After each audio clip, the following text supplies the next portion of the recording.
all have access to this, and I think it actually I think it actually goes live after this, and anyone can see it.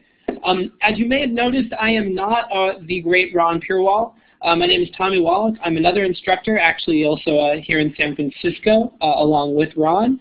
He is busy today doing very important things, so I am sitting in for him. It's my first time officially leading a Thursdays with Ron, but I have sat in, so I know kind of how it works. Just so you're all aware, kind of the basic idea, I'm not going to be using any OG questions, and I can't reference OG questions, so be aware of that beforehand. If I ignore OG stuff, it's because it's copyrighted, so I kind of have to. So I'm going to be doing most stuff kind of on the fly a little bit. I didn't get your questions until this morning, and about 90 people signed up today, though there's only a few of you out there. So I just kind of picked some things that I think would be the most generally helpful. So I know a lot of you had specific questions, and I think that the majority of them are a little bit too specific for something like this. But I think there are a few things that are useful to everyone. Probability and combinatorics came up a lot, and I think those checks are for that and not for rates. So I think I'll probably hit probability at some point. But I think the most important thing I could do is actually a full-on review of all three verbal types. And I'll tell you why I think that, and you can disagree with me or argue with me or whatever you'd like to do. I think first of all, it's applicable to everyone. Yeah, the audio is on, so hopefully you can all hear me. If you're having any trouble, type it in the chat window. I'll see what I can do. But you know, verbal is general enough that it's going to serve everybody to kind of review it. Even if you've reviewed recently, I think it'll still be helpful. And also, you know, I find that most students have a real obsession with quant. And you know, if you really go look at your tests, I bet I could count on no hands the number of students in this room who are regularly scoring higher on verbal than on quant. And keep in mind, I mean the raw score and not the percentile. So the percentile will almost always be higher in verbal, but that's only because so many people take this test that don't speak English, and that's why the percentiles are kind of off. But verbal is actually more important. If you don't know this already, verbal affects your score more heavily than quant does. It actually has a higher effect. So the exact same breakdown will result in a different score. In other words, like a 30 verbal, 40 math will be around a 500, but a 40 verbal, 30 math will be around a 550. I apologize if there's too much static. I'm not showing myself as kind of feeding back here, which is how I would know, but let me just check here. I don't want people to be blown away. La la la, I'm not getting too much static. I apologize in advance if I'm tough to hear. I'll try to at least enunciate very well. So there's my explanation, you guys. I am going to go ahead with that. So I think I'm going to start with an overview of the three sections, then hopefully we'll have time to talk a little bit of probability combinatorics, general timing stuff, and whatnot. But that all seems to have come up fairly often. So I'm going to start, and let me know, by the way, hopefully you'll all come with me to the next slide. Are you now seeing a blank screen? There seems to be a bit of weirdness with Illuminate, so I want to make sure it's working for everyone. Okay, beautiful. So I'm going to start here with sentence correction. Sentence correction, as most of you know, I don't know how many of you have taken, in fact, help me out, give me a smiley face if you've taken a full-on Manhattan GMAT class. Oh, people aren't seeing a black screen?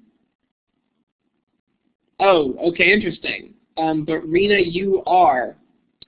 Give me a second here, you guys. Yeah, something odd happened when I came into the room. It was like somebody had locked you out of following me. So let me see if I can figure it out.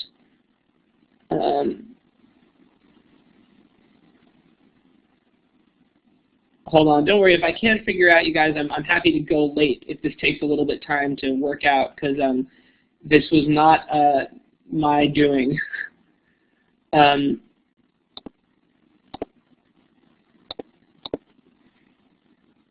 Yeah, what happens if you actually actively go to public screen 2? Does that not work?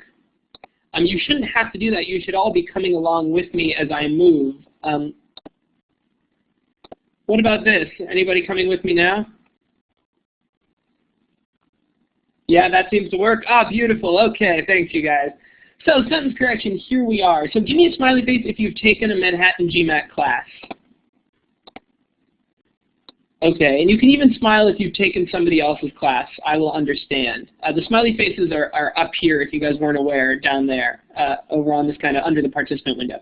Okay, so it looks like a lot of people have, maybe some people haven't, so this will be news to some people. I want to start with subject-verb agreement, and that's the only one that I will give away, but I just want to make sure you know. So this is the first category that we talk about, and what I'm concerned with is a couple of things. For every sentence correction category, I think that students have a real tendency to focus on how to fix the problem, and they don't really focus on how to identify the problem. And the trouble with that is that if you can't identify that you're dealing with a particular category, you're never going to know that you're supposed to fix it. You know what I mean? So let's start here with the identification method. How do we identify sentence correction? Can anybody take a stab at it? Sorry, not sentence correction, subject-verb agreement. What am I looking for to tell me, aha, I am being tested on subject-verb agreement today?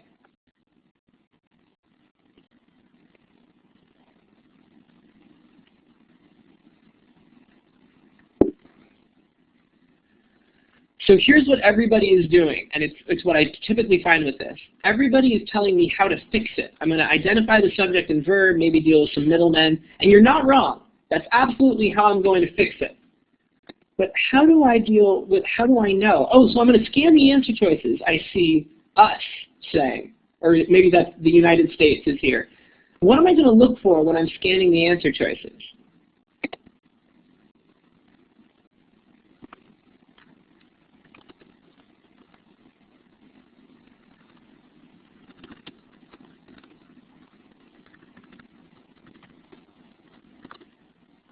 Okay, so people are starting to say stuff that's closer. I'm going to give you some examples, and I want people to tell me which one of these is subject-verb agreement. Give me a second. So these are kind of two different sets of answer choices I'm putting up here. So you'll have to wait until I sort of put them all up.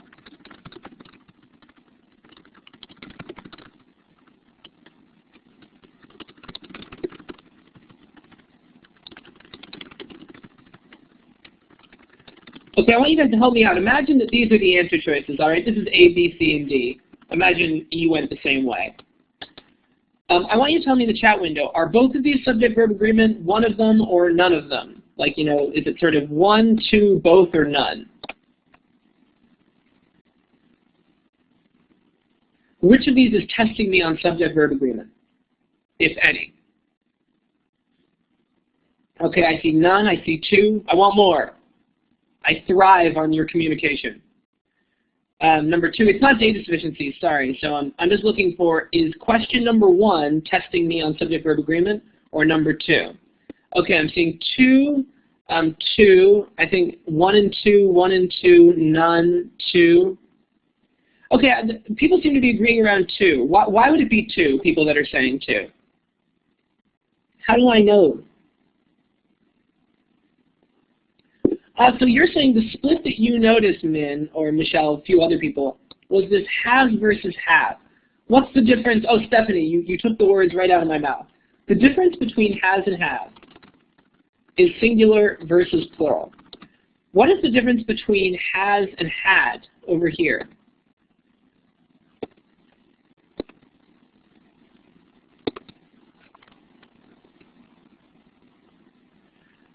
So if we want to be technical about it, it would actually be present perfect versus past perfect.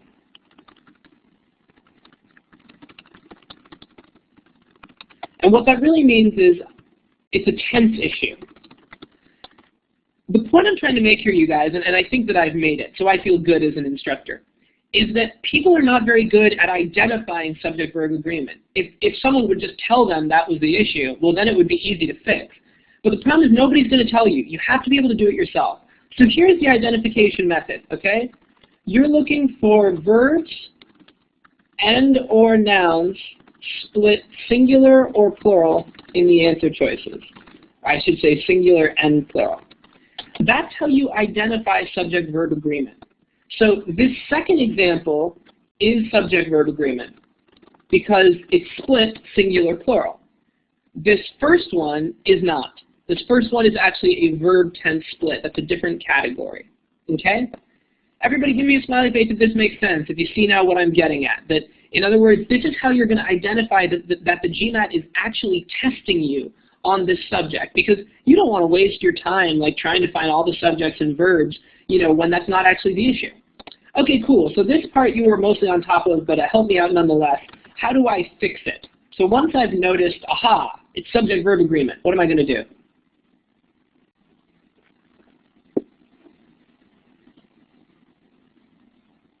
I know a few people know it because I saw some people do it. So United States, as always, you are right. Just kidding. So look for subject is a little bit of a simplification, though you're not wrong. Basically, I'm going to write it like this. Oops. Let's see, here we go. If the verb is split, by which I mean, singular, plural, find subject. If the subject is split, find the verb. And then stuff that a lot of people said, eliminate middlemen, which are typically modifiers of some sort, and match in the same clause. Now these are all little rules, and I'm not going to go over all of these little rules because I want to be efficient here. But that's the basic idea. The basic idea is once you notice this happening, if the verb is split, you find the subject. If the subject is split, find the verb. Okay?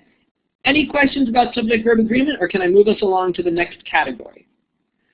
What do I mean by split? I mean that within the answer choices, there's a difference. So like this would be the split. Has had is the split, or in this case, has have. And I'm sorry, I'm throwing around that term because it's sort of commonly used in our literature and in, as far as I know, most instructor literature for many company. So split just means one particular word that is kind of tangibly, visibly different in various answer choices, because it allows you to know that you're being tested on that particular issue and you can make a decision. But that plays more into kind of general basic sentence correction strategy, which I'm not going to go into right now. So that's what I mean by split. Hopefully it's clear, or will become clear as we move forward. Okay, next category. Does anyone remember from a class what comes after subject-verb agreement? Doesn't really matter. If you've taken a class, you'll know, but I know a lot of you haven't. So, oh, Ivan and Stephanie, thank you very much. You are both correct, even if you both spelled parallelism in a very interesting way with 2 R's. Parallelism is what comes next. Don't listen to me. Don't listen to me. Spelling doesn't matter on this test. Nobody cares. Parallelism. Okay, so now everybody knows what I mean. How do we identify parallelism? What are we looking for? Aha, it's a parallelism question. Cool, so everyone's on top of it. I'm going to give them a new name tonight if you haven't heard this before. We call them parallel markers, but it's exactly what everyone's saying, signal words, keywords. And Stephanie gave me a couple, either or. What are some other ones? What's the most important parallelism word? Yeah, and, they sort of from, to. Let's not forget commas. Commas always signal either parallelism or a different category we're going to talk about. Between X and Y. Yeah, there's a lot of them, right? I don't want to list them all. There are plenty of lists online in our books. But the point is conjunctions are powerful. That's and or, and sometimes prepositions like from and to. So those are what we're looking for. Okay, very good. How do I fix them?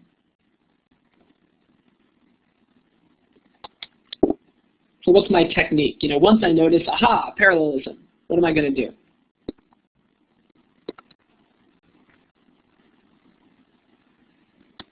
Yeah, so the way I like to put it is we isolate the individual elements and make sure they match. Now, I want to be careful. Ivan, I hate to call you out, okay? But actually, they don't need to be the same tense or the same number. I can say, I like chickens, I like all kinds of pies, and also ice cream, right? Pies is plural, ice cream is singular, but that's fine. I can also say, yesterday, I went to the store, and tomorrow I'll go again, right? In this case, I have the past tense here, my parallel marker and the future tense here, but those are both allowed, right? So I'm allowed to change tense and number. Sorry to just kind of throw that in there, but I thought it might be useful. Shiraz said something that I think is pretty important here. We isolate the individual elements, and by element I mean the things that need to be parallel. And one way to do that is whatever comes directly after a parallel marker should be an element. Now, there are slight exceptions to this rule, but in general it holds. And let me give you some examples, and I'll just preface this by saying I enjoyed this particular set of examples once when I saw Ron teach A Thursdays with Ron. So I'm taking it from him. So maybe some of you, if you came to this about 3 months ago, might have seen this. Otherwise, here's some examples. So give me a second here to type some in, and then you can all weigh in. But wait until I've written them all.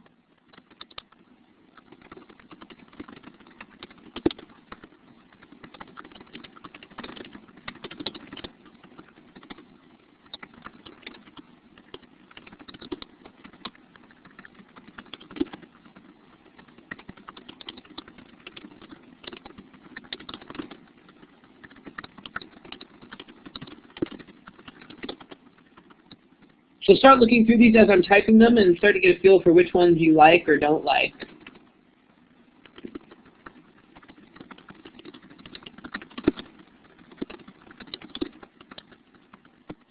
Let's do this actually. Why don't we get people putting check marks, or actually here, I'll do them one by one. Hold on.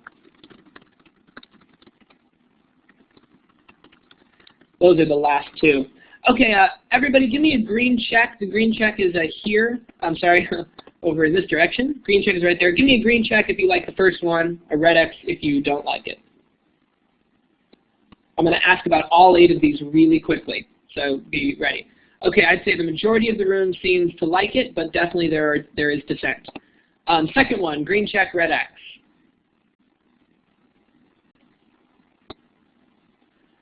Okay, almost everybody likes this one. Less dissent than last time. Interesting, interesting. Okay, third one.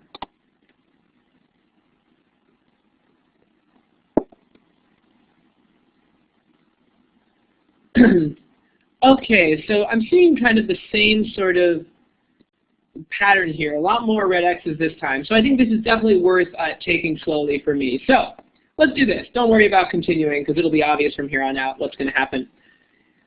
My method is I'm going to isolate the individual elements and make sure they match, and whatever comes directly after a parallel marker. And the first thing I'm going to worry about with parallelism is parallel markers. So tell me, in these first two, where are my parallel markers?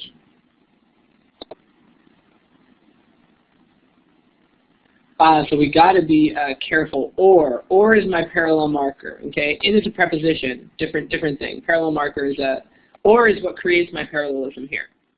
So if my rule says that whatever comes directly after a marker should be an element, what do I know is one element in this first example?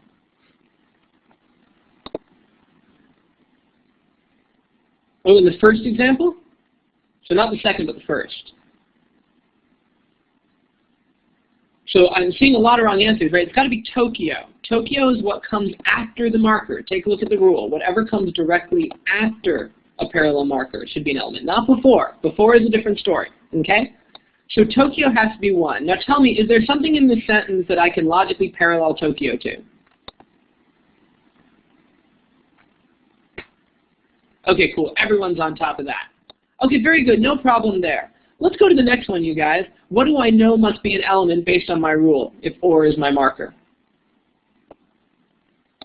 Yeah, sort of in, or you could look at it as in Tokyo, like the prepositional phrase in Tokyo. Is there something to parallel that to in the sentence, logically? Yeah, it matches in Beijing. There's no problem here. In Beijing, in Tokyo. Now, what you may have noticed is that both of these are okay, even though there is a difference. And it's because we don't know where this element starts. Maybe it starts with just Beijing, in which case this one's okay. Or maybe it starts with in, and it's in Beijing, and that's okay. Okay, let's go to the next set, you guys. Where are my parallel markers in the next set? And in fact, in the next 6. Yeah, it's actually either and or. So this time I've got a 2 set, right? I got a 2 set going on here. Either and or. So tell me, you guys, in example number 3, the third one on here, does it look parallel to you based on my rules? Yeah, right. It should be looking pretty good to us because we've got Tokyo, Beijing, right? Because it's got to be whatever comes after the marker. What about the next one? Is the next one parallel? Okay, so you guys are all getting to be on top of this now. In Tokyo, that does not match Beijing. That does not match Beijing, so I'm cutting that out. So I just got a private message, somebody asking me if I'm only going to cover verbal. And my response would be, no, I'm going to try to cover some quant, but I would also say in my snarky Manhattan GMAT professor way, if you're scoring higher on verbal than quant in the raw score, not in the percentile, but in the raw score, I will send you $3 in the mail. I bet everybody needs verbal more than quant. But I could be wrong, but I'm saying it. Okay, next two, you guys, which one is wrong, the first one or the second one?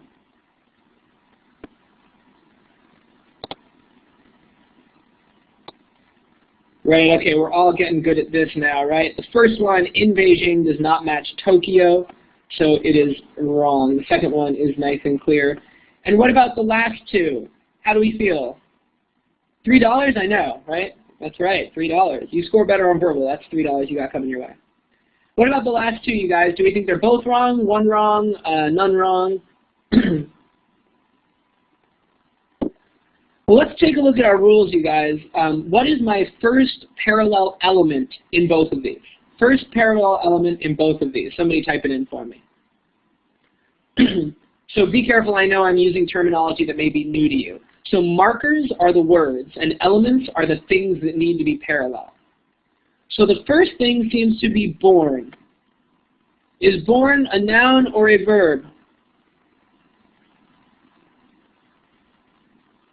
It's a verb. What is the second item in the parallel in both of these? You can kind of list them out in a row. In the second one, it's a prepositional phrase. In the first one, it's a noun. Neither of those are verbs, you guys. This will not work. Neither of these will work. Now, a lot of people seem to have been getting that wrong, so let me show you what I mean. Yes, Michael, you're absolutely right. I could say Lucy was either born in Beijing or arrived on Earth by spaceship.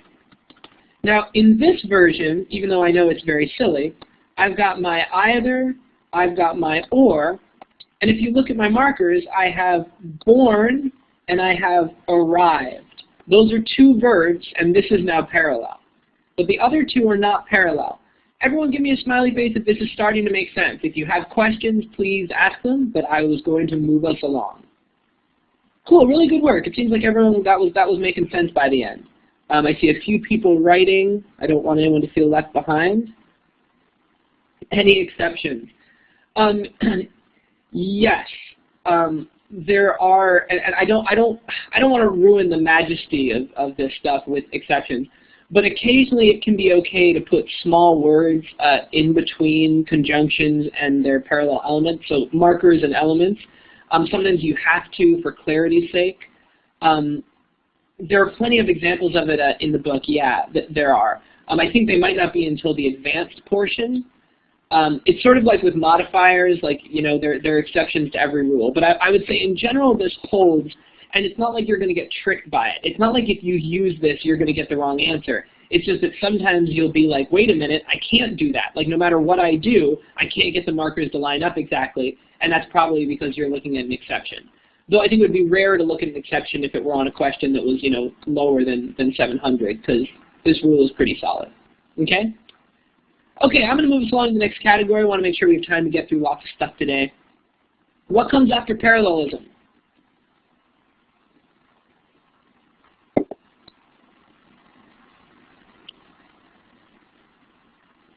So it's actually pronouns if you were going to do it in order, but Thacker and Manju, don't you worry, modifiers are coming next. Okay, now you'll be happy to know, I've been talking about this identification method every time. Pronouns has the easiest identification method in the universe. What are we looking for in the answer choices?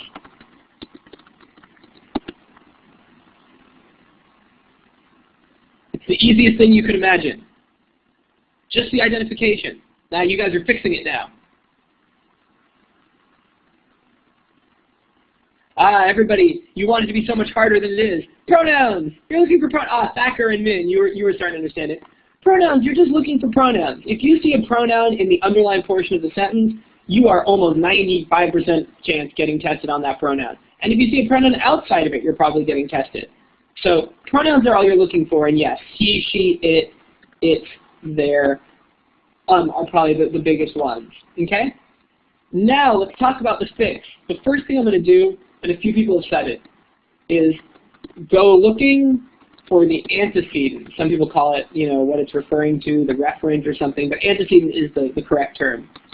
And you want it to agree in a few different ways. And again, a few people have said this.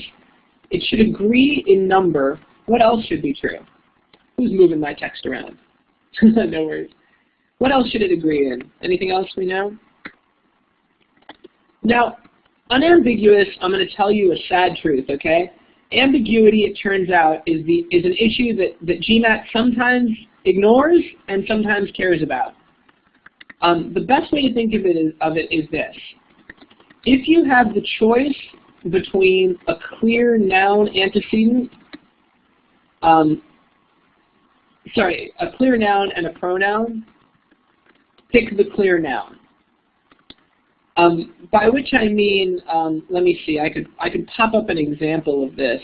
Hold on. Again, a lot of you will have seen this if you took the class, but I think it's a sort of good example to make the point. Give me 2 seconds here.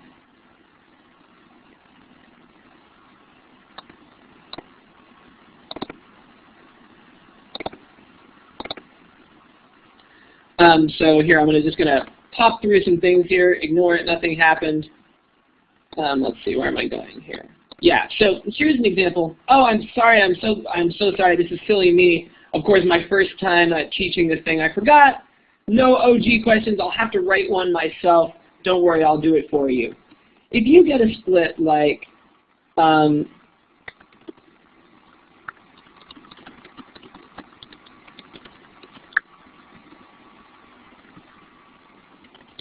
this. If you see something like this, by the company or by it, so ignore this it up front. If you see the split where it's like there's a nice, clear, pretty noun or a pronoun, pick the clear noun because there's a good chance that there's some ambiguity further down the line. Okay?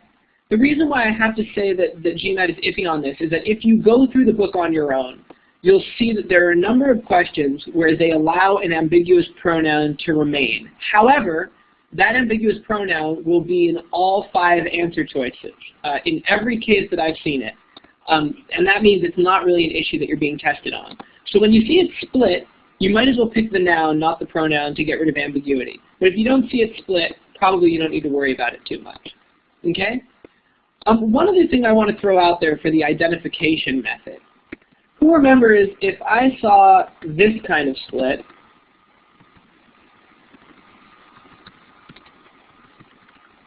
what category am I supposed to think this is?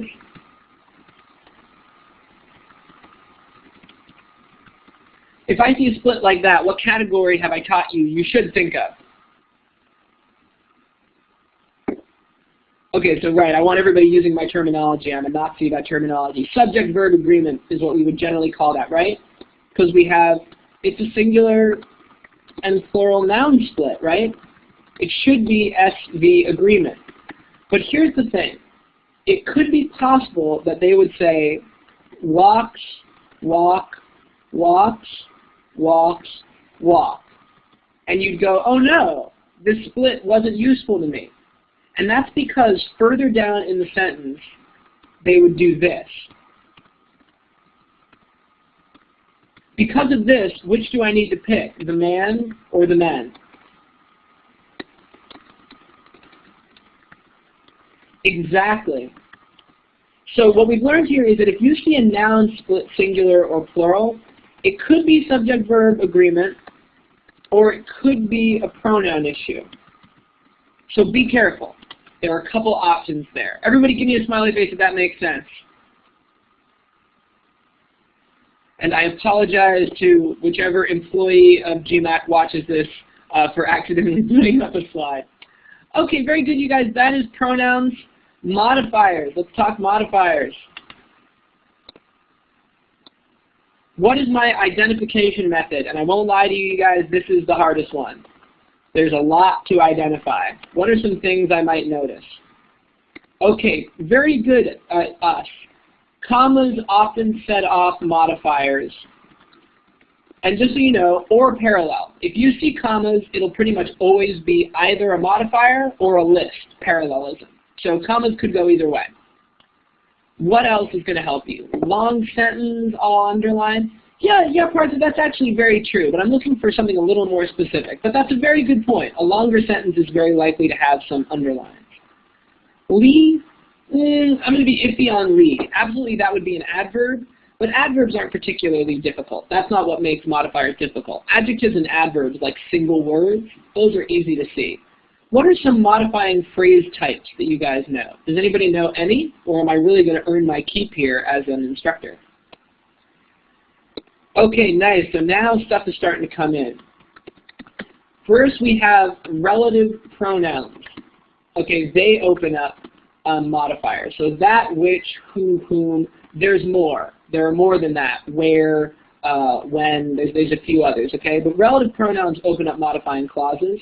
What else? Thacker, you're absolutely right on that one, but I'm going to leave it for last because it's kind of the least common, I'd say. Okay, here's one that students ignore a lot. Prepositional phrases, right? That would be like the man in the house is crazy, right? In the house, modifying man, right? And does anybody want an example of a relative clause? Is everyone okay with that? Just let me know in the chat window if you want an example of that. I would say the third most common category is a participial phrase. Okay, cool. A participial phrase looks like this. Running from the law, the man got caught, or the man went home. Don't worry, I'll make it fit in the page. Running from the law, the man went home. And yeah, no, don't worry. Okay, some examples of relative pronouns would be, let me move my underline back into place, would be something like, the house that I love is on fire, or the woman who gave me this is crazy, etc. So in this case, that I love is modifying the house, and who gave me this is modifying woman.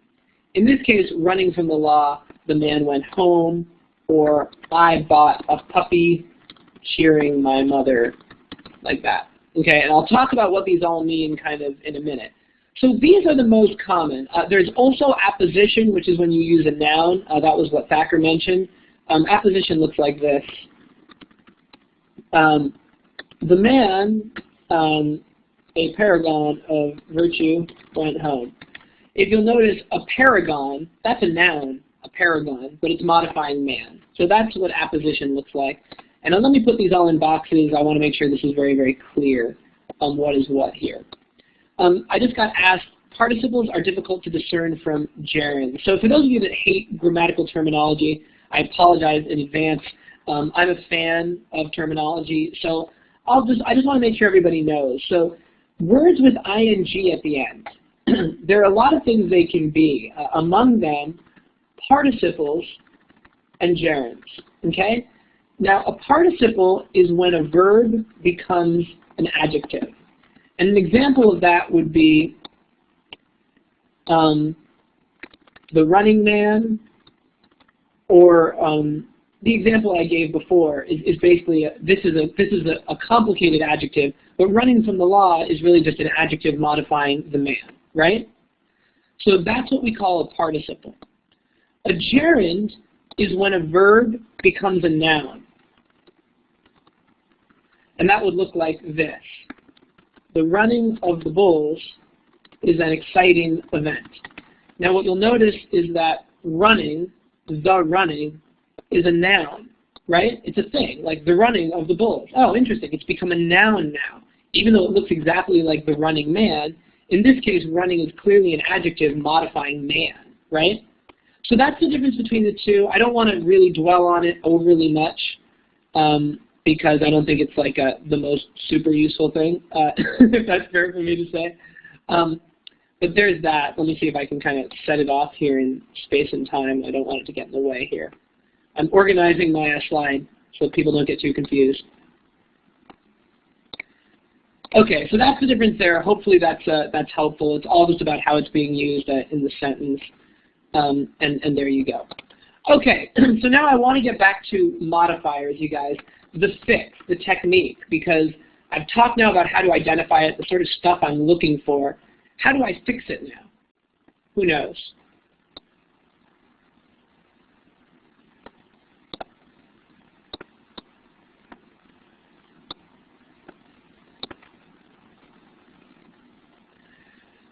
after the comma, put the subjects as part. So that's one way to put it, after the clause. Okay, getting closer. It doesn't have to be a clause though, right? You're thinking of relative pronouns and you're not wrong. But it could be a prepositional phrase, in the house. That's not a clause, right? A clause has to have a verb. Okay, so it looks like a lot of people are close to this, but not totally on it. There are two types of modifiers, noun modifiers and adverbial modifiers. So noun modifiers only modify nouns, no problem. Adverbial modifiers only modify adjectives, verbs, and clauses, okay? So as an example, so let me just give the rule. Noun modifiers must touch what they modify. They must touch what they modify. That is a rule. And just so you know, relative pronouns only modify nouns. And so does apposition. Unfortunately, prepositions, participles can modify both. So you have to be a little bit careful. The rule with verb modifiers is much simpler. They don't have to touch. Okay? So if you're modifying a verb, you don't have to touch it. And the only other rule I would give you is with participles, with commas, generally modify entire clauses. So don't worry, I'm going to explain all this stuff. If we look right here where I have participles, which I spelled in a really fantastic way, I'm glad nobody corrected me. You guys are really sweet. Participle. Participle. Participial is what I meant to say. Okay. So, what is being modified by cheering here?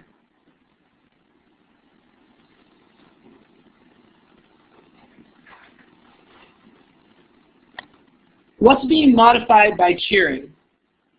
Is it the puppy that cheered up my mother? Ah, Dee Dee. The act of buying a puppy. Very good. Very tricky.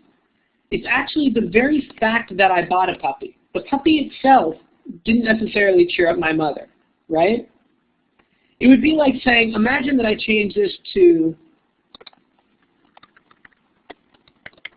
and this is no commentary on my life, by the way.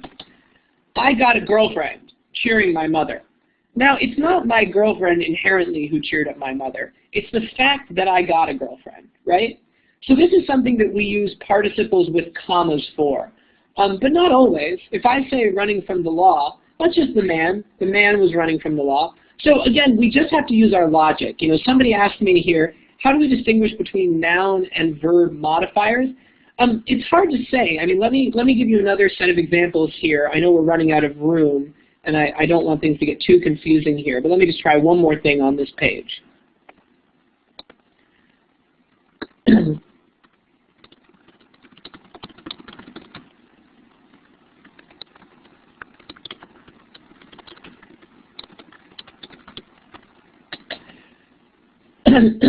Is one of these, what I want to hear from you guys, the two examples I just gave, okay? One of these is a noun, one of these is a verb modifier. Which one is which? Let's go with which is the noun modifier. So this is right here. Very good. By the road is modifying house. That's a noun. What is by the time you read this modifying?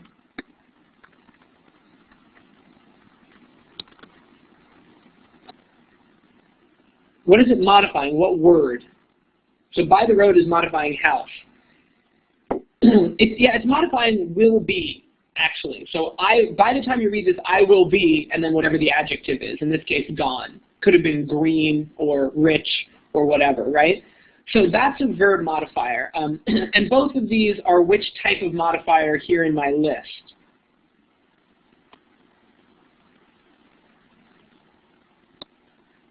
These are both prepositional modifiers, okay? Because by is a preposition, right? So by the road is a prepositional modifier, and by the time you read this is a prepositional modifier. And I'll try to put that here, kind of, these are prep modifiers right there.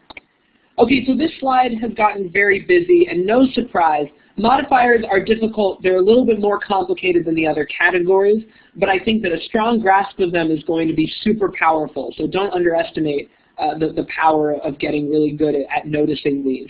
And Partha made a good point earlier. They are much more common in long sentences. Okay, any more questions about this, or can I move us along to the next category? Okay, moving right along then. The next category we talk about in class is verb tense, and people have already told me a lot of great stuff about this one. What's my identification method for verb tense?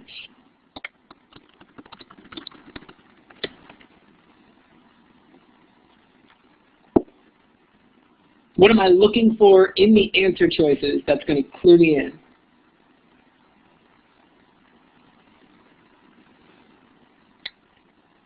Yep, much more straightforward, right? It's like the one we compared it to when we were doing subject-verb agreement. Splits in the tense of verbs is what you're looking for. Okay, now generally the same verb, because if you see different tenses in different verbs, that might just be a change in tense in every answer choice. So generally you want it to be in the same verb. Well, that's easy enough. How do I fix it? Once I've noticed that happening, what do I do?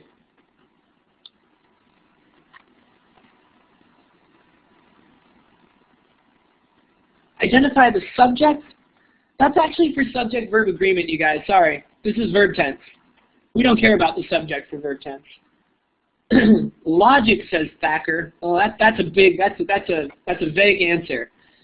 Time frame. Ooh, Stephanie is the closest so far, but there won't be other sentences because there's only one sentence. So looking for, what are we looking at? Other what? You've almost got it. Nice. Okay, so it's not an or. It is only other verbs. So here's what you do, you guys. If you're not doing this, it's really what you should be. Look for other verbs in the sentence to use as context. Then ask yourself, do my two actions happen at the same time, or does one happen before the other? Use that to pick a tense. That's how you do it, you guys. That really is the method. Anything other than that is going to be dangerous. Quick thing here just for the special tenses. What does the present perfect tense look like? Someone give me an example of the present perfect tense. Maybe a bunch of people can try. We'll see how it goes. Nice. Okay. So far I've only gotten right answers, so I'll assume you're all right. Oh, thanks, Thacker. Absolutely. I have been thinking. That one's got the ing thing going on, but yeah, I've been thinking absolutely. So if it has a has or a have, it's the present perfect. And what do we use the present perfect for? What's it for?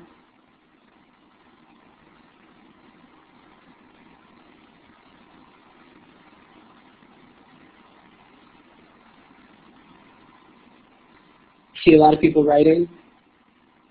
Oh yeah, so be careful here. Have done, something which is happening, action just finished. That's a few different answers. Gotta be careful.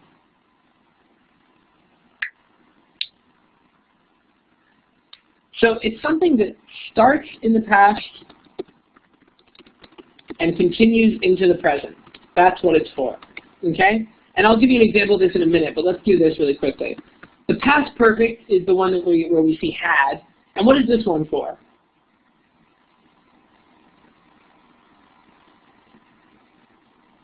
What's the difference? Why would we use the past perfect tense?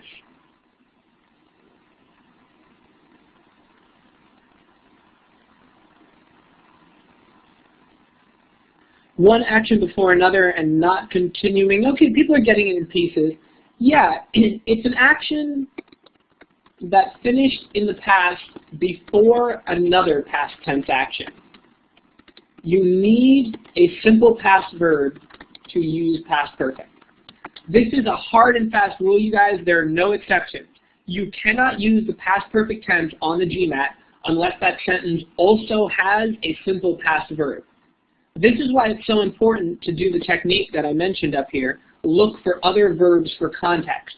Because if there is no past tense verb, you cannot use the past perfect. Okay? If that's not clear, ask me questions.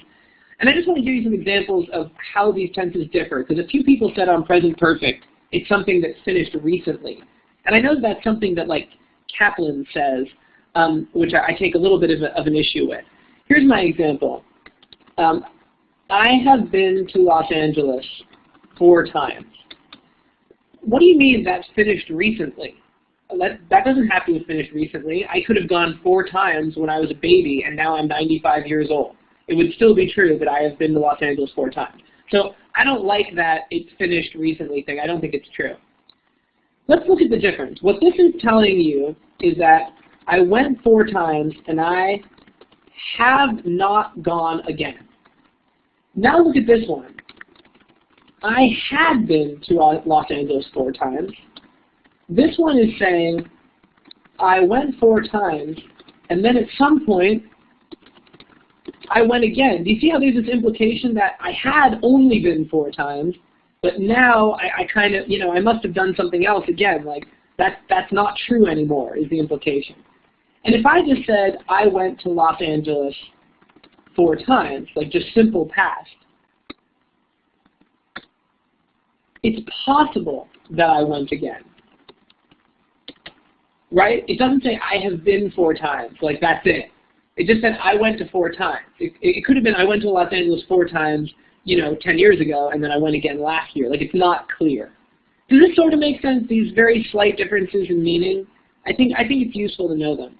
Where is the past verb? Oh, I'm sorry. You're absolutely right. Hold on. That's a really good point, Thacker. I broke my own rules here. I'm trying to teach you kind of how to use it. In everyday speech, we are allowed to use the past perfect without it being in the sentence, because we could have had a past tense in an earlier sentence. But yeah.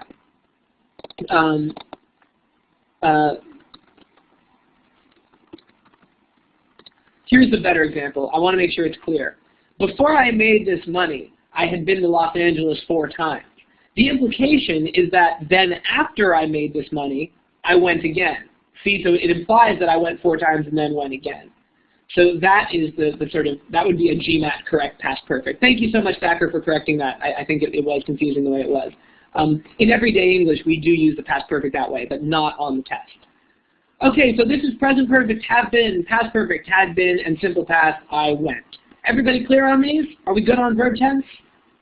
I want to move us along here. We're coming up on an hour. Oh, there's a question. Okay, cool. Mag, what's the question?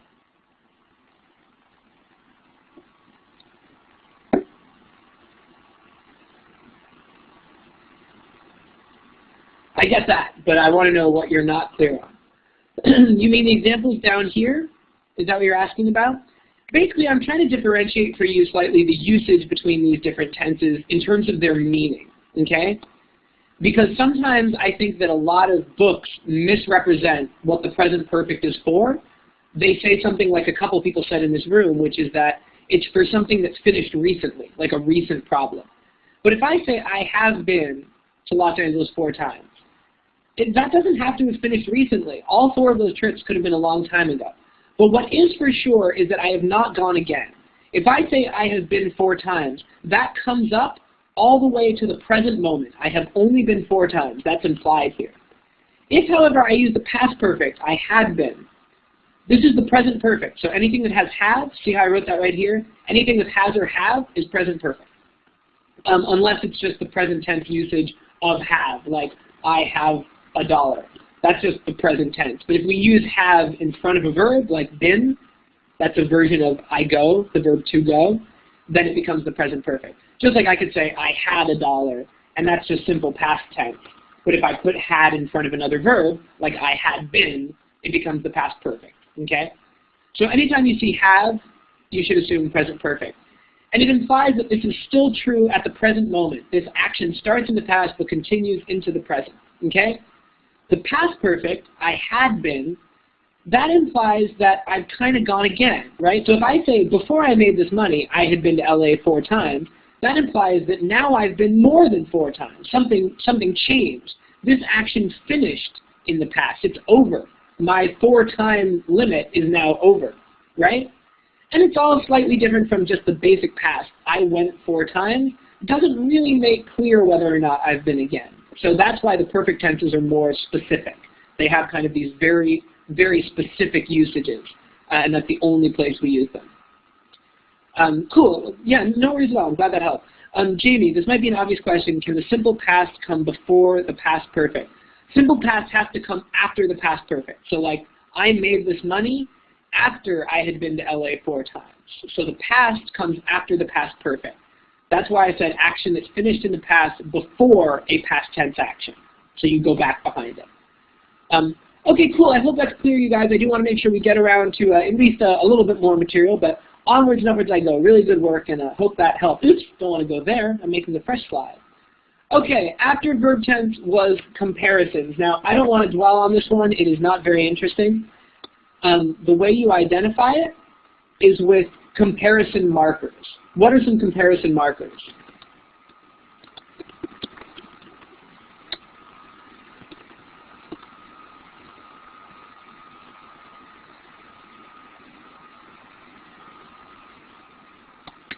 Yeah, like, as, such as, less than, anything with stronger, weaker, cooler, anything with more or most.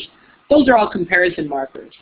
And our fix, I'm just going to give away, it's exactly like parallelism. Isolate your individual elements and make sure they're comparable. So can I say I have a nicer car than my brother?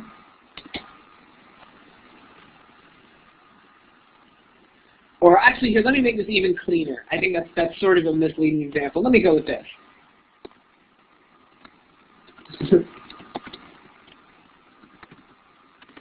Right? I'm giving you just very silly wrong answers to kind of illustrate this. We obviously need to compare car and brother's car, right? No, says everyone passionately. So that's really all it's about. Comparisons should not be super difficult, though a few little differences here I want to make sure everyone's cool on. What is the difference between like and as? Can anybody tell me what is like for?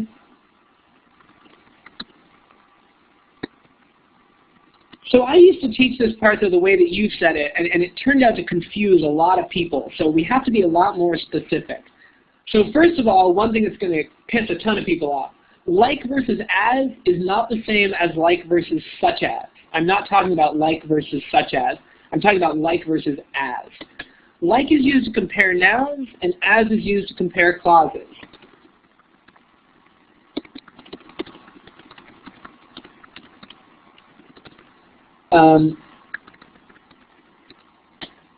What do you think? Is this okay? Give me a green check if you like it, or red X if you don't.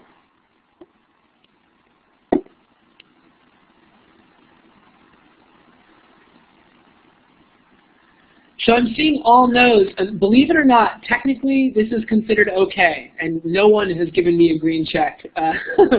Very interesting. This is actually okay, you guys, and the reason why is that my brother is still technically a noun, and I am a noun, and I'm clearly comparing that. Now, I know what you're thinking. It kind of looks like my brother is like cheese, and I know you think that, but actually this is considered okay. Here's where we would use as. Or let me give you actually a different example. Would this be okay? Give me a green check or a red X.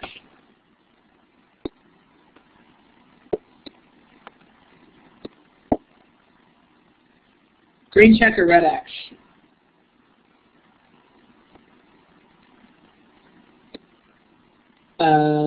Okay, so I'm seeing kind of people split. No, it's working. I can see it. I turned off responses visible, so you can't see other people.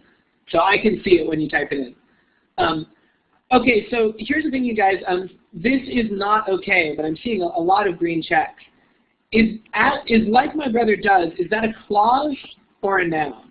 What is a clause anyway? Can anyone tell me in the chat window what a clause is?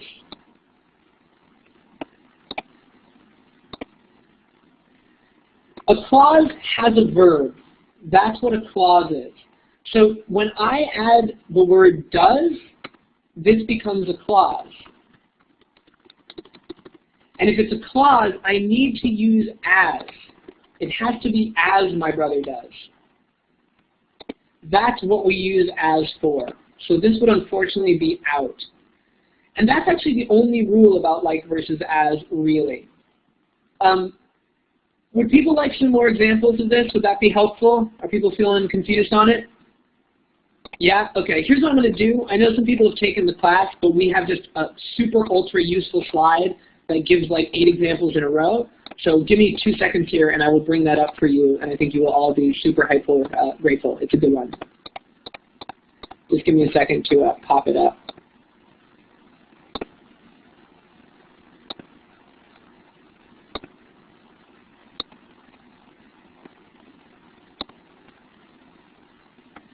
Okay, here we go. All right, let's start here. Green check, red X. Joe, like Mary, lives in a stucco house. Green check or red X?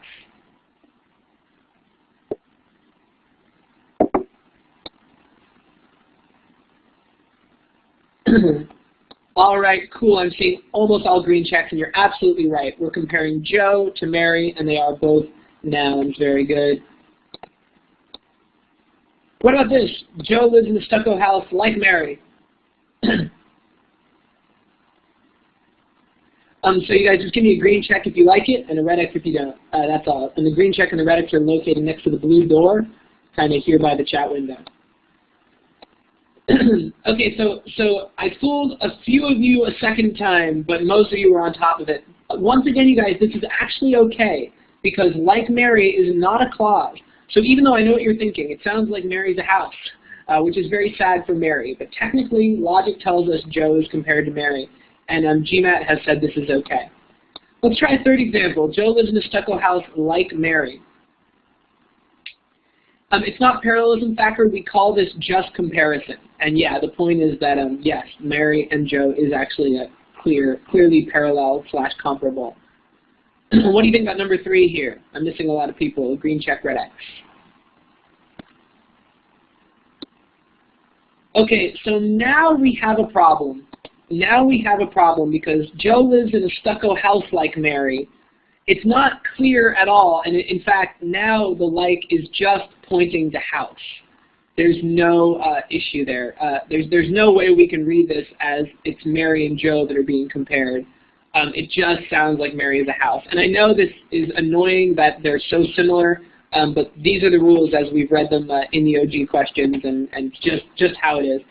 Let's try another one. Green check, red X on number 4.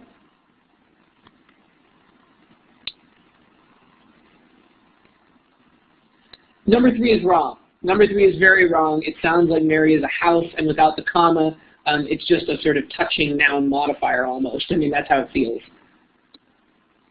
What about number 4? Okay, I'm seeing, let's see, a majority of green checks. The green checks have it barely. What am I comparing Joe to this time around? Well, or, let's put it this way, sorry. What is being compared here? Yeah, we are comparing house to Mary's house. And believe it or not, this is definitely true here. Mary's, the house is implied. It is actually implied. So this is okay. You want me to, somebody asked me, yeah, you can always tell me publicly. It's okay to give me pointers. Someone asked me to put a green check next to the ones that we like. Absolutely. So this first one was good to go. The second one was actually good to go, even though it's really annoying. And this fourth one is good to go. All right, let's look at number 5. What do you think?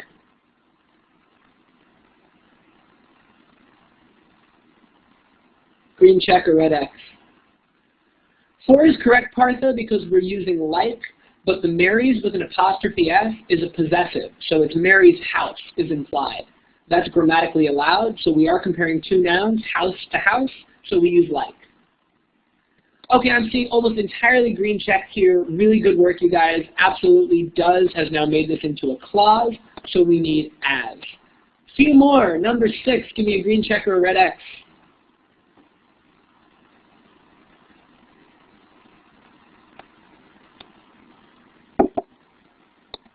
All right, I'm seeing almost entirely red X's, which is very good. Why can we not use like here? Why can we not use like here? What word? is, right? It's the word is. The is makes it a clause, so we have to use as. Very good. 2 more, you guys. Number 7, green check or red X.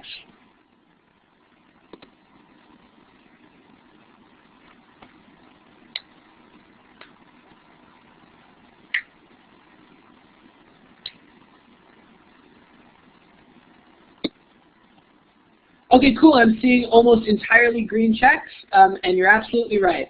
We have as, and this is a clause because we've got is again, right? Is makes it a clause, so as is great. And finally, the last question, number 8. Give me a green check or a red X.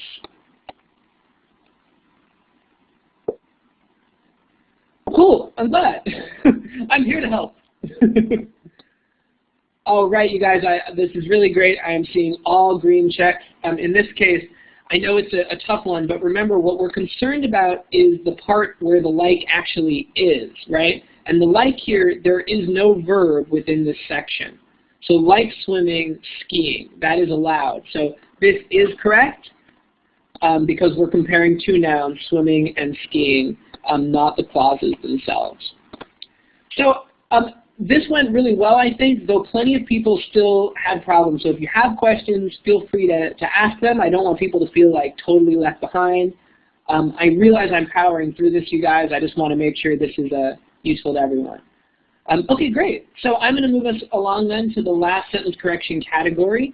If people have leftover questions about that, let me know. Oh, I'm sorry. I want to add one more thing here just because a lot of people got confused.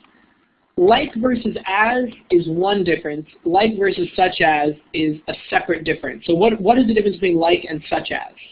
This is much easier, don't worry.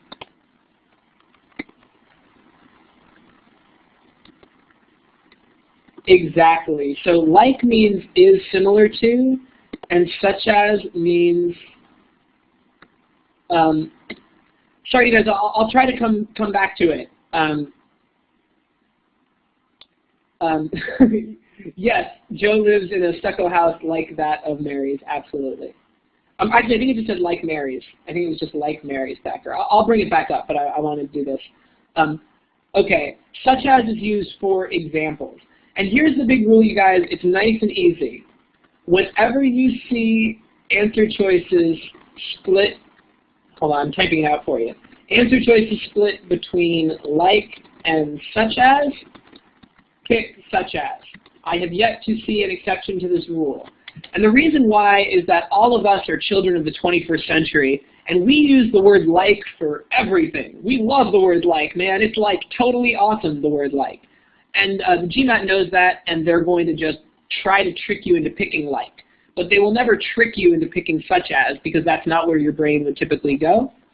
So that's that. Okay, so really quickly, you guys, here's the slide again. I'll just show it for 15 or 20 seconds here, but that's all. Remember, there's a recording of this class that you all have access to. So if you need to see any of this stuff again, you can always watch the recording again. But I want to make sure we get through as much material today as possible. But I know a couple of people asked me to put this up again, so here it is. If you're taking a screen cap or something, hopefully not. Yes, you can always watch the recording again if you need to see it. A semicolon. Let me finish my last category, and then I will answer that question. I want to make sure I get through this, don't let me forget Immaculata. I will try to do it. The last category is idioms, and it is sort of the least useful category in the universe. Anyone who's been through our materials, you might not know otherwise because we might be specific on this. Does anyone know how you identify idioms?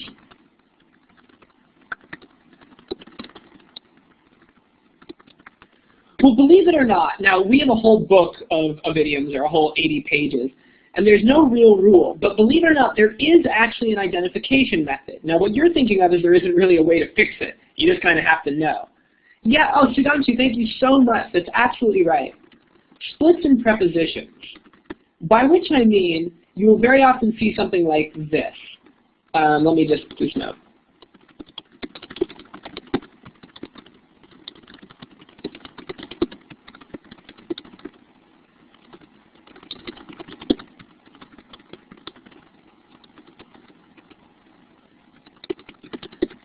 Et cetera, et cetera. like you would see something like this. And if you notice, there's a split here for to and as, right? To and as. In this case, we have no preposition. But that is often a signal that you are dealing with an idiom. And this, in fact, is an idiom. This is the idiom surrounding considered. What is the right answer here? Yeah, you can call them 1, 2, 3, and 4. So believe it or not, the correct idiom is, yeah, consider X, Y. You don't use anything. So not to be, not as. This is the kind of thing that we say wrong in English all the time, so it's one of GMAC's favorites because we get it wrong so often. The little fix that we have for dealing with these is called spot, extract, replace. And I think it's kind of cool. I think it's what most people do anyway, but it's useful, which is basically like notice, it's kind of like notice the idiom split. Actually notice, you know, by which I mean like you have to actually notice that it's the category idiom. The correct answer here is B, number 2. Gotcha, okay. People love the check mark, all right? All right, check mark it is. He's considered a great man, no problem, right? So notice the idiom split, and then what you do is try it out in your own little sentence. In other words, extract it from the sentence and give it your own little one. Now the example I've used here is already kind of extracted. It's very simple. But the idea is that oftentimes sentences about idioms will be really, really complicated looking with lots of prepositional phrases in the hopes of confusing you. So if you try your own little sentence, pick what word you like and replace it back in the big sentence, hopefully that'll help you out. But like most of you said, the big issue on idioms is memorize idioms, obviously. Okay, you guys, that is my little more than an hour overview of all the sentence correction categories. Remember that sentence correction is the single most important part of this test for everyone. Verbal is heavier weighted than quant, and sentence correction is the easiest place to improve. But if any of the stuff I told you today was like totally new, then that's a sign that you definitely have more reading to do. And I would say pretty much everything I said today, with some rare detail exceptions, is the kind of stuff that you want to be pretty solid on at the sort of top of your mind, because GMAT still knows how to make it hard. I don't want to replay each page for a couple seconds, Dee, because I don't want to like actively encourage sort of the screen capping thing if that's what's going on. But the whole video will be recorded, and that's much, much more efficient. So honestly, if you want to screen cap it, like get all these slides, you can still do it. But I'd rather do that than kind of spend too long going through all of them. Is that true? All right, you know what? I'm going to be a nice dude. I do want to make sure everybody reviews it. So here we go. Subject-verb agreement. You're going to identify with verb split and noun split, singular, plural. You're going to fix it by matching them up. Okay? I'm going to go really fast, though. So that was the first one. Parallelism. You're going to look for these parallel markers, which are generally conjunctions, either, or, and, etc. Your fixes, you're going to isolate the individual elements and match them up. And the best way to remember is that whatever comes right after a marker is one of your elements. Then we talked about pronouns. Basically, you identify it just by seeing any pronouns, right? And the fix is you go looking for the antecedent, and it should agree in number and not be ambiguous. And also keep in mind that if you see a noun split, singular, plural, it could be subject-verb agreement or pronoun, right? So here, one thing I'll add to this slide, just because this is for you, Ivan, right here. All right, you ready for it? Clearly, we would need to use they in this case because, or sorry, we would need the men because we got they at the end. So that's that. I see a hand raised. I don't know if you have a question or if that's a note on the check. Let me get through these real quick, and then Ivan, I'll let you on the mic. Modifiers, we identify with lots of different things. Commas help us out, but they don't have to be there. Relative pronouns, prepositional phrases, participles, apposition, lots of different stuff. This is the hardest one to identify, but our fix will be to remember that noun modifiers must always touch. Verb modifiers don't have to touch, okay? Then we talked about verb tense, very easy identification if it's split in tense, and then your fix is to look for another verb or two to use as context for what you need to do. And then we talked specifically about when to use these two special tenses, the present perfect and the past perfect, which get their own little boxes here. We then talked about comparisons. We're looking for these comparison markers, like, as, then, any kind of stronger, weaker. And we fix them just like parallelism. We isolate the individual elements and make sure they're comparable. And then we talked about the difference between like and as, clauses versus nouns, and like versus such as. And finally, idioms, splits and prepositions, spot, extract, replace. Okay. Ivan, did you have a question? Let me know in the chat window if that's a yes, and I'll give up the mic. And work right to left. I'm not sure what that means, but it sounds intriguing. How do you connect two independent clauses, people are asking me. Okay, we can talk about this a little bit since we're on the sentence correction tip. Independent clauses can only be connected by period or semicolon. That's it. You're not allowed to have two separate independent clauses in the same sentence unless you use a semicolon. So that's what a semicolon is for, by the way.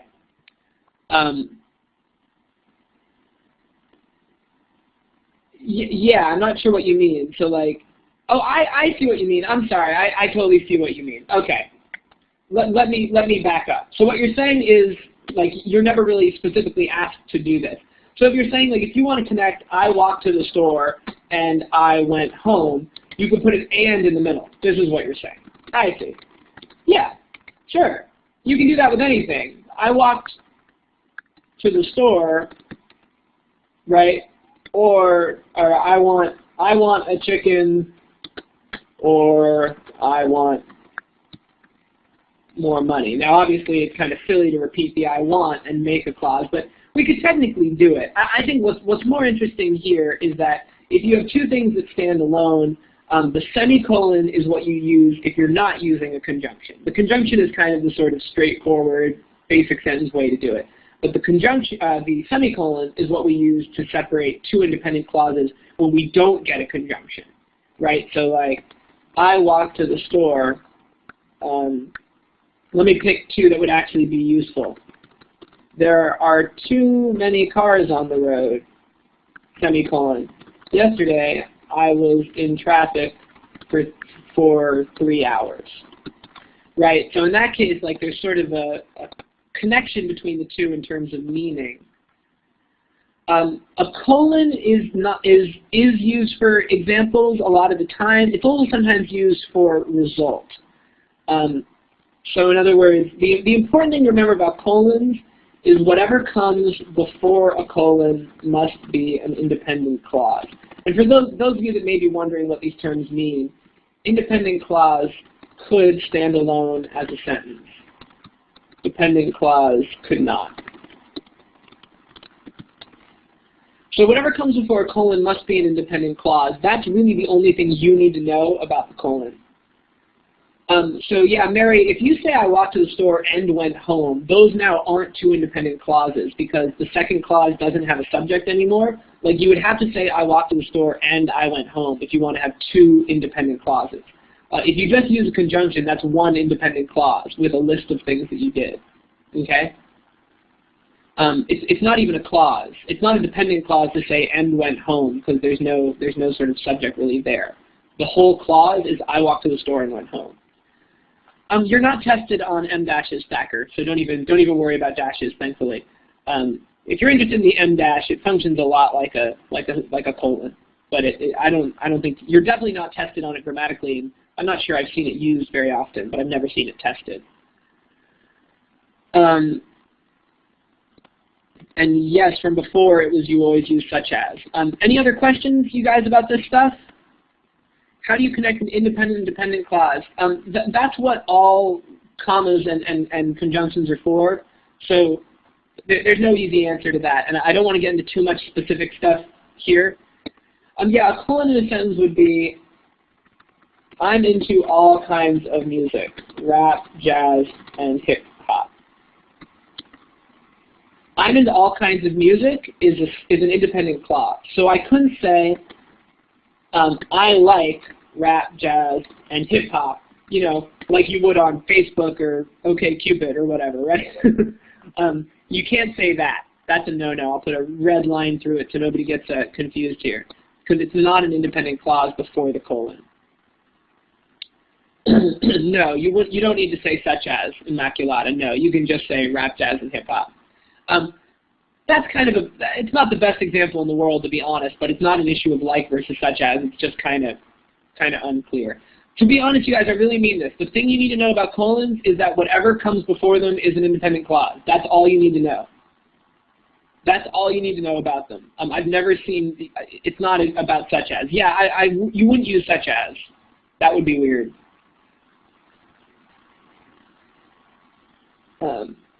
Well, you know what? I'm not going to make that a rule. I think you could use such as just fine. I'm going to take that back. I think such as would be fine. You're just not going to be tested on it, like on what comes after the colon. That's not going to be the game. The game's always going to be, did the thing that come before it actually make for a full sentence? Because that's how they really get you, because that's how you're used to hearing it used or seeing it used on, web pages and such. Okay, you guys, I feel like we're getting into like really sort of small, tiny issues. And for most of these, you should look them up on the internet or in the book, just because like I could kind of do like one-off things forever. And we had a ton of those in the questions, but I kind of want to hit bigger overall things. So if it's all right with you guys, we only have about 15 minutes left here. I'd like to do just a little itty-bitty run-through of critical reasoning. And I hope that's okay. I don't mean for anybody to feel cut off. It's just that I got a list this morning of like 100 questions that got asked by people, and tons of them were really, really sort of tiny one-off issues. So let's just do a critical reasoning overview in the little time we have left. Who can tell me the, I don't know, one type of critical reasoning? Now I'll tell you there's only one I want to talk about first. What is the most common central type? So people said weaken, interesting. Now I'm seeing a couple assumptions. I like that you know the different types and you know what the heck I'm talking about when I say different types. I want to start with assumption. And the reason why I want to start with assumption is that it's kind of the beating heart of critical reasoning, because both strengthen and weaken, which are also really common, often revolve around assumptions as well. So I want to start there. So we're going to start with find the assumption. How do you identify it? How do I know that I'm dealing with a find the assumption question?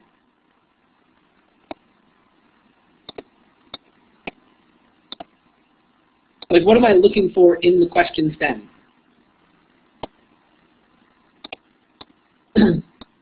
Okay, so here's what I'm going to do first. A very, very brief review. And actually, on our blog right now, we have a really great entry on critical reasoning. If you haven't read it, it's really fascinating. And I won't repeat all of it here, but the basic idea is this. The first, yeah, we have a blog, because Manhattan GMAT's awesome, and we're in the 21st century. We need a podcast now and an iPhone app. Give it time. Give it time. There is a blog, and we talk about this. Step one for all critical reasoning, and people ignore it, you guys. I can't tell you how many students ignore it. Read the question stem. And if you really want to understand why, there's a GMAT Prep iPhone app, right? Or GMAT has one. We don't have our own yet, I don't think, but we should. I don't know if other companies do. Hopefully not yet. I want to be the first. Read the question stem first. Flashcards we've got. We've got flashcards on our website. And the reason why you want to read the question stem is that it tells you how you're going to outline. If you just go to www.manhattangmat.com, you'll see a button for the blog. I don't know. It might just be /blog. I bet it is, in fact. Oh, nice. Min, thank you so much for putting that in for me. So that's the must-use strategy for critical reasoning, and it's a really great entry. I really recommend it. But reading the question stem is going to tell you how you outline. Now, everybody, I want some honesty here, okay? You don't have to lie to me. I'm your friend. Give me a green check if when you do critical reasoning you always outline something. Give me a red X if you keep it in your head because it just takes too damn long to take notes. I know how it is.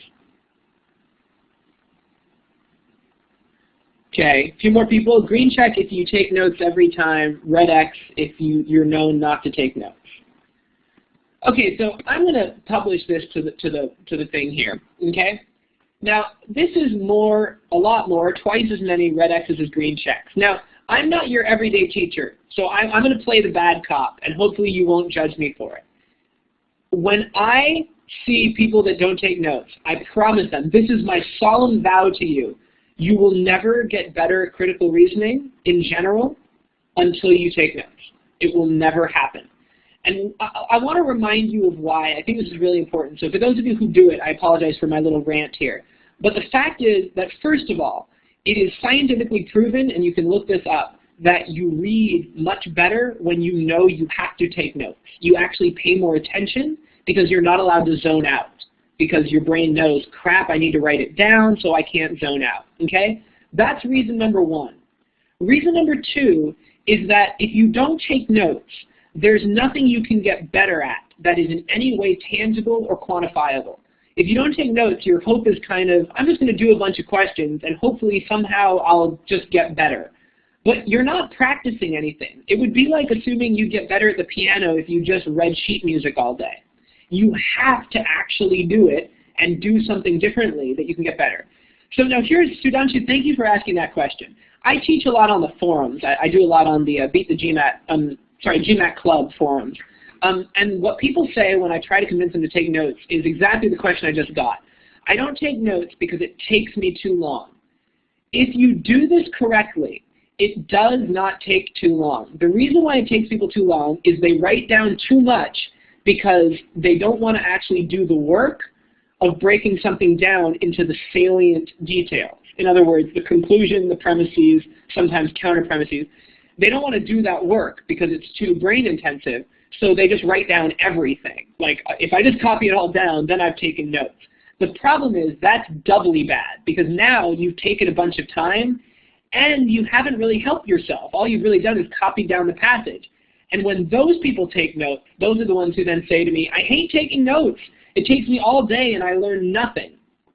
Well, does everyone see, give me a smiley face if you see now how those two things just kind of play together. Like if you take bad notes, it's going to take way longer and you're going to not get it done. It's like the worst of both worlds, right? Yeah, so don't worry. So let's talk now about what the heck I mean when I say outline. For find the assumption and strengthen weaken, and we're going to run out of time here, so I hope you don't mind, but I'm going to try to put stuff together. So here we go. For all three of these, you're going to outline the same way. Okay? You're going to write down the conclusion, which is the biggest claim. You're going to write down the premises, which are any facts or claims that support, I'll make sure we have room here, support the conclusion. And if there are any, though to be honest, most of the time there aren't, you can write down counter premises, which are any facts or claims that undermine the conclusion. Okay? That's what you're going to do every time. On draw conclusion questions, which are the next most common, all you need to do for the outline, it's nice and easy, is you just write down the premises, because there is no conclusion, you're drawing it yourself, and there's no assumption. Okay? And actually, I can even add one more to this, believe it or not. It's called the, it's got like sort of a longer name, but the questions that ask you, like, what is the argument structure? So these are the ones with bold, you know, the ones that have bolded statements, that's argument structure. You outline those the same way as well. So there's not a lot of variation here, which is nice to know. And Sharad said do the T-bar. Absolutely, that's one way to do it. It's just one way to organize it. But the important part is that you're writing down conclusions, premises, and counter premises. Now, from there, your methodology is going to be a little bit different. Okay, so here, let me do this. So then you outline, and then step 3 would be use whatever process of elimination technique applies to that question type. So here's your kind of overall critical reasoning stuff. You read the stem because it affects how you outline. Then you outline, and these are the two major different types of outlining. The final type, and again, I might as well put it in here. The next most common question type is explain a discrepancy.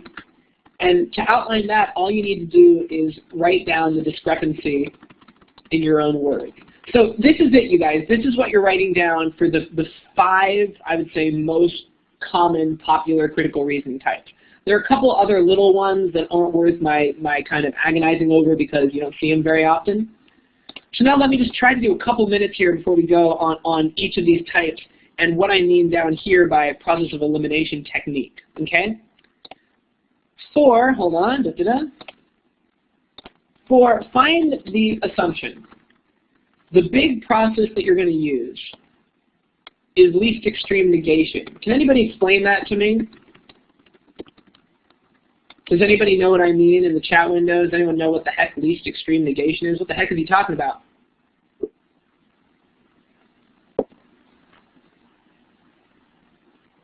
Frowny face. Okay, cool. Don't worry. I'll explain it. Because you're looking, and I'm going to type this out here. I want to make sure it's clear, but it'll be a few words. Because you're looking for an assumption on which the argument depends, if you take the opposite of the correct answer, the argument should fall apart. Let me give you an example. If I say, Dave doesn't have $1,000. He will never get married. What is the assumption in this argument? So this is the conclusion I hope we can all see. This is the premise. What is my assumption here?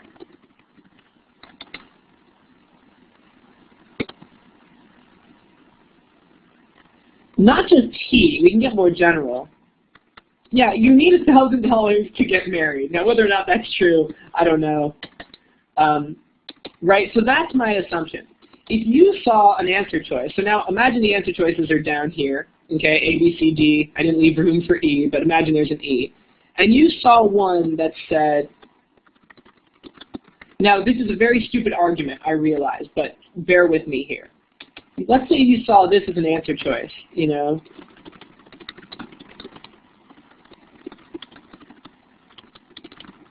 You know, and you had all these other answer choices, okay? The correct answer would be the one where if you took the opposite, the argument would fall apart. So let me go to B here. The opposite here would be you do not need $1,000 to get married. And let me actually put that in a different color so you can kind of see. You do not need $1,000 to get married. Suddenly, the argument doesn't work.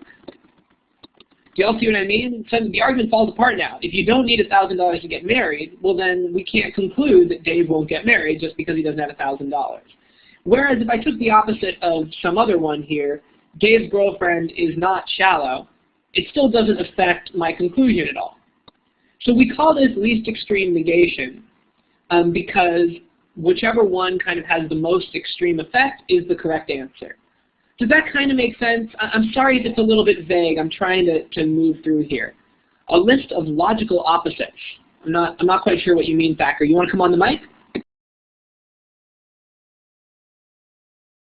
Aha.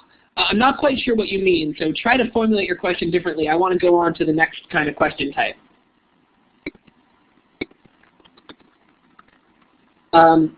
Yeah, not necessarily will negate. It depends very much. Like the opposite of always is not never. It's sometimes. So yeah, you kind of have to work on that. But again, you can go into the details on your own. They're in plenty of books. I'm trying to do kind of a big overview here, and we're running low on time.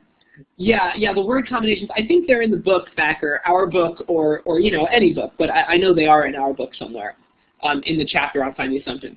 Draw a conclusion question, you guys. Does anybody know anything cool about draw a conclusion question?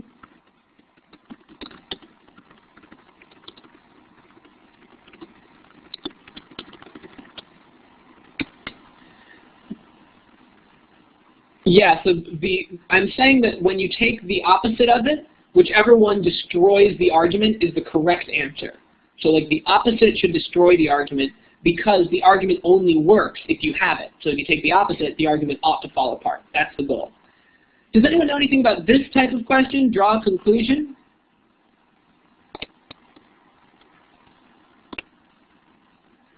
Okay, maybe not. So here's what it looks like. Which of the following is best supported by the passage? I hope you can all see that it's very easy to confuse with strengthen, right? Because strengthen says which of the following best supports the passage.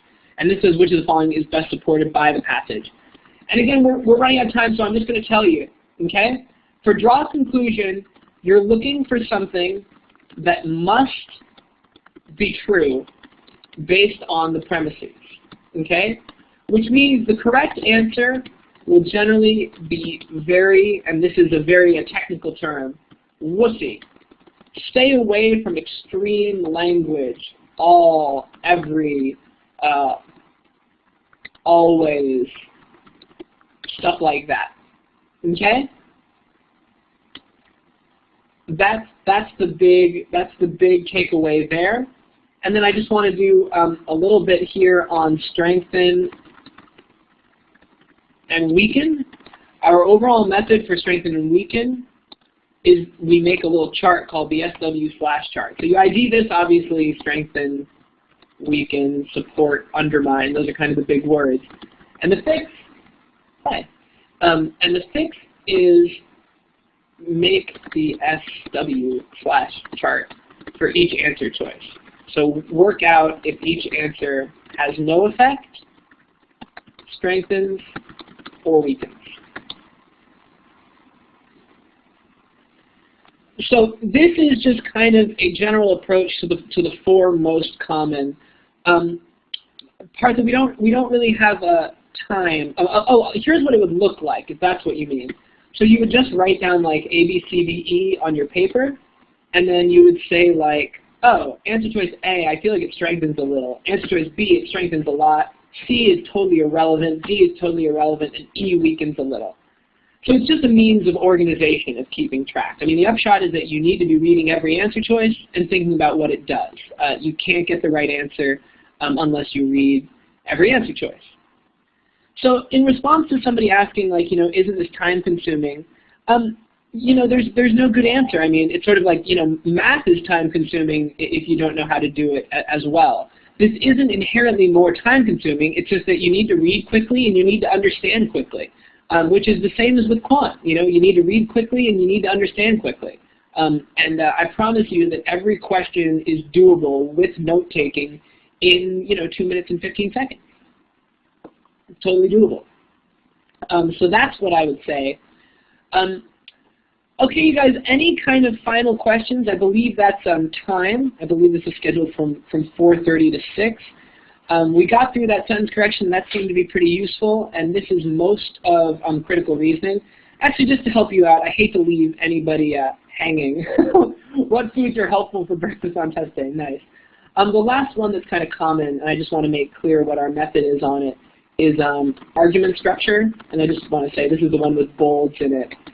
And after you've outlined, your fix is just generally work out whether each bold is a conclusion, a premise, or a counter premise. That'll generally get you the answer. Then take on each bold, take on the answer choices one bold at a time. So I just want to throw that in there as well so you can see the last one. I think that's the next most common. And that's everything, you guys. That's all I got. So I hope I was an adequate replacement for the great Ron Purewall. Those are some big shoes to fill. Let's see. Okay, cool. I'll stick around for a few minutes if you have some questions. Thacker, I'm not 100% sure. I can look here. I have the critical reasoning guide in front of me. Sorry, I just got a private message about where all those least negation techniques are. Let me see if it's in here. Let me see if it's in the back. No, okay. I'm looking for a page. I'll see if I can find it. Otherwise, thank you, everyone. Remember, the recording will be available soon. The examples are on page 68, it looks like. I see a bunch of them on 68, yeah. And it starts on 64 and goes all the way through 68 of the critical reasoning guide. No, of our guidebook on critical reasoning. If you don't have our guidebooks, I can't tell you. It's guide number 6, critical reasoning. And it's 64 through 68. Aw, thanks, Mag. Glad to help. There's so many other words.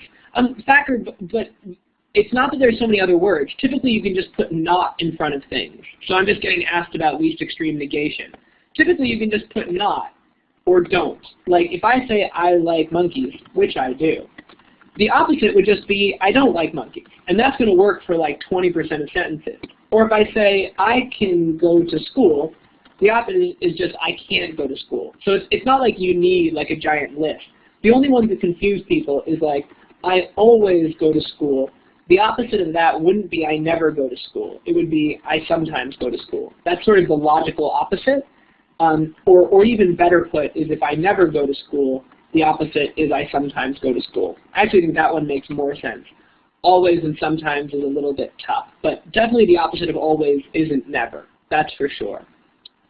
And that's what is explained in the book, is these kind of weird ones where finding the opposite can be a little bit odd. But most of the time factor, this should work.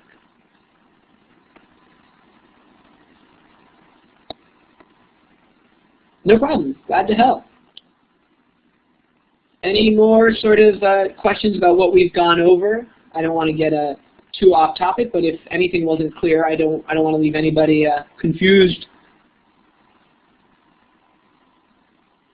Yay! Thanks for the applause.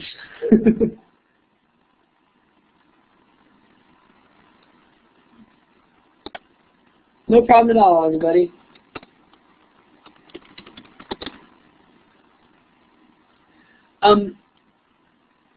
Synax, you're welcome. No problem, Immaculata. I like trying to pronounce your name. Immaculata. That's pretty. I like it. Though I have to ask, Immaculata Mora. Mora just what is Mora? What does that mean? Kind of looks like a sort of, an inscription that you would have, All right, cool enough. And then you really like Duran Duran. So you're Immaculata Mora, giant fan of Duran Duran. Oh, does it mean mine? Ah, that makes more sense. That makes a lot more sense. I was going to say it kind of looks like death. It's a little creepy, but mine, that makes a lot more sense. Is there any homework? Gosh, I get to be a real teacher. 20 push-ups, 3 Hail Marys. No, I would say just focus on this stuff. Don't lose it. So definitely review this or print it out. That's all. We were very general today. I know. I think that's the most useful. So I would say the best homework for you guys is just to pretty much have all of this stuff pretty close to memorize, and not just memorize like you can repeat it, but that you really understand it. That this is the stuff you do as soon as you see a certain kind of question. This is exactly where your brain goes. That's the trick. So there's your homework and the push-ups. Parts of that I don't know. I think Ron does it once a month, and I don't imagine, I don't know if it's the same. It might be the 4th Thursday of every month. That sounds right, that it's the last Thursday of every month that he does this. Oh, is it every 2 weeks? Okay, it's every 2 Thursdays then. But I think he'll probably be doing most of them. I'm his fill-in guy. So if you really want me, you would have to cause him to have some kind of accident. So, I don't think it's going to happen. But, yes, and I do private tutoring if people are interested in private tutoring. So I'm very busy right now, but I am capable of doing private tutoring. And I do it online and stuff if that's the kind of thing you're into. Do I teach in DC? Not live, because I live in San Francisco. But I do online tutoring with people all over the world. If you're into that. But generally, I would say it's better to work with someone local, just because you can be face-to-face and that's easier. I generally do online teaching with people that live in places that don't have any tutoring centers. Or if you're just a really heavy worker and you want to do online. Questions in the book seem easier than the real test. I don't think that's true. Oh, unless you mean the official guide in Immaculata, that's definitely true. Because the official guide isn't adaptive, so it's just whatever difficulty level the question is, whereas the test will just hang out at exactly the hardest level you're capable of. Okay, you guys, we're close to 10 minutes over, and the questions seem to be dying down, so I am going to stop the recording here.